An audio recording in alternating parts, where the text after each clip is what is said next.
Welcome back everyone to the greatest show on tube.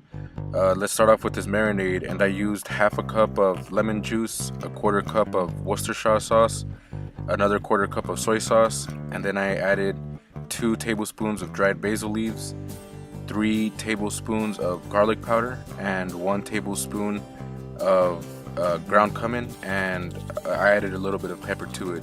I didn't add more salt because the soy sauce is already, it has a lot of salt in it, so that's why I added just pepper.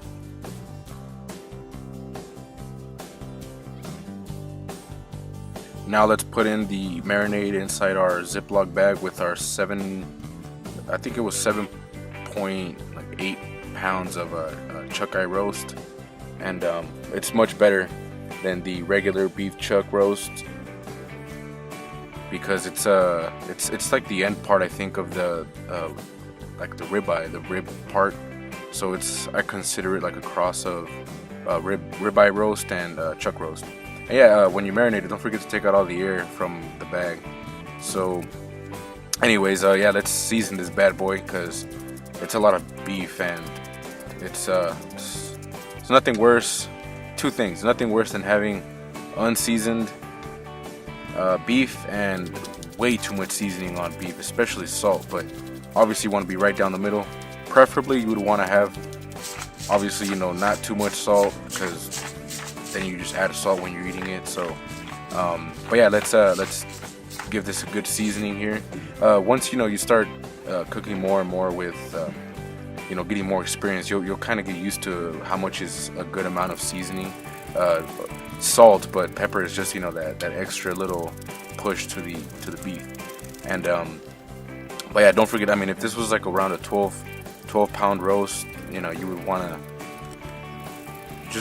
calculate how much seasoning you want to use. But so anyways, yeah, we're gonna be searing this beef, and with the color change that you're gonna get on the outside, it's gonna give it such an intense flavor.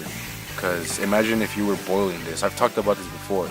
Imagine boiling a piece of beef and then putting it like on this pan, for example. So here, obviously, you can see it got a little bit burnt, I guess you can say, but don't worry, it's really not a big deal. It's still gonna taste delicious. So sear it on every single side, everywhere that you can see beef, sear it. Get a very good sear on it. You want to get a nice color. I talked about this before as well. Color is flavor. You want to get that color on the outside.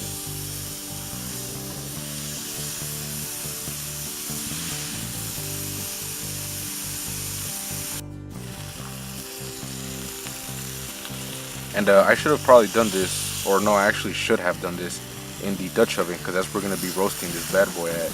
But I don't know, I just decided to do this in the other skillet. But so yeah, then we're gonna put this in our Dutch oven, and then we're gonna be roasting this bad boy for about like 6 hours. You want to do about an hour per pound. But yeah, so here, the reason why I put those racks is because I don't have one of these tripods, these Dutch oven tripods. So when there's a will, there's a way. So I had to make something work here. And then I added some liquid. You could use water, but I like having my liquid to have a little bit of some flavor to it. And yeah, it's Barbacoa. That's how we do it. We add some beer to it. So you want to get the liquid to a very light boil, a broil basically. And then that's when I added my garlic, and then I added some slices of onions in there.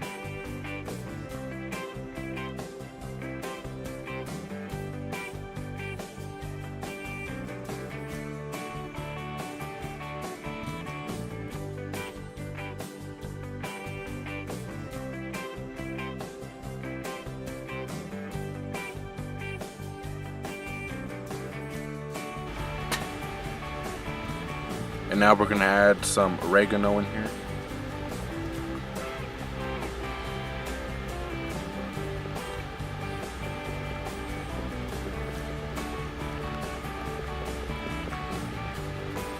Don't forget the spirit fingers, very crucial.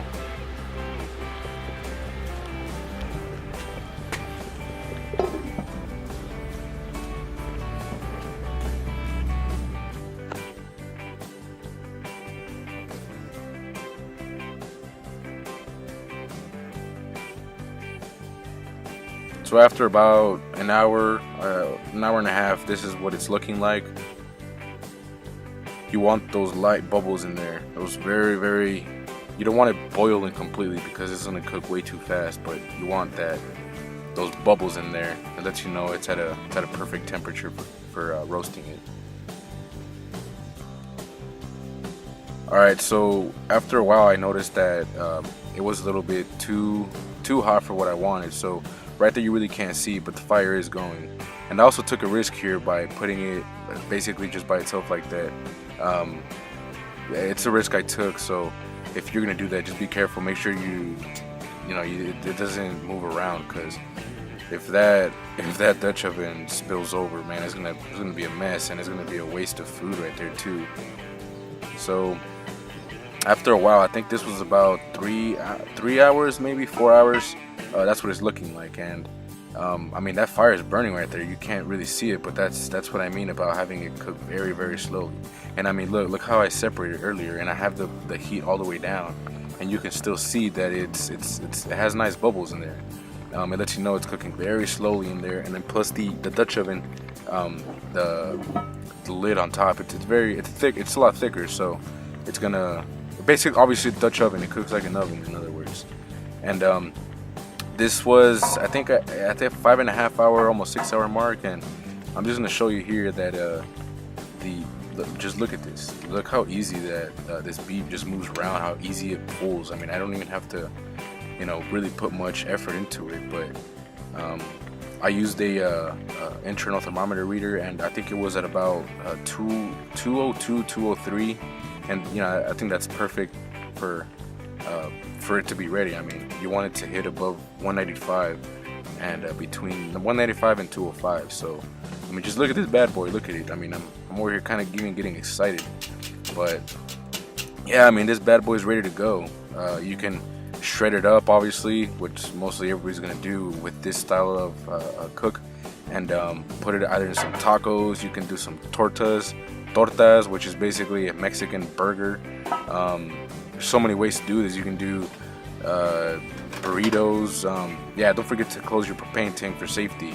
And then we'll take this bad boy inside and then prepare our delicious tacos here. So yeah, this is, I mean, I didn't show the part where I'm shredding the beef because you can do it your own way, but we chose to do tacos, and man, those came out so good. But yeah, I highly recommend this.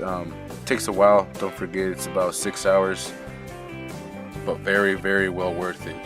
Thank you for watching.